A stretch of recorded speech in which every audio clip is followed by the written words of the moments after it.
രണ്ട് രാജാക്കന്മാർ അധ്യായം 13. യഹോവാഷ് ഇസ്രായേൽ രാജാവ്.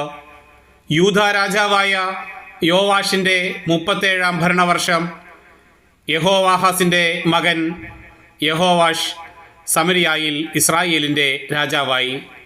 അവൻ 16 കൊല്ലം ഭരിച്ചു. അവനും കർത്താവിൻ്റെ മുൻപിൽ തിന്മ പ്രവർത്തിച്ചു. നെബാത്തിൻ്റെ പുത്രൻ ജെറോബോവാം ഇസ്രായേലിനെ കൊണ്ട് ചെയ്യിച്ച പാപങ്ങളിൽ അവൻ ചരിച്ചു.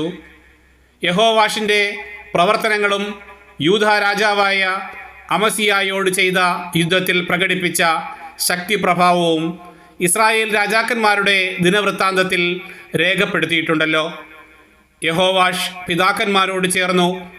ജെറോബോവാം സിംഹാസനാരൂഢനായി. യഹോവാഷ് സമരിയായിൽ ഇസ്രായേൽ രാജാക്കന്മാരോടൊപ്പം സംസ്കരിക്കപ്പെട്ടു.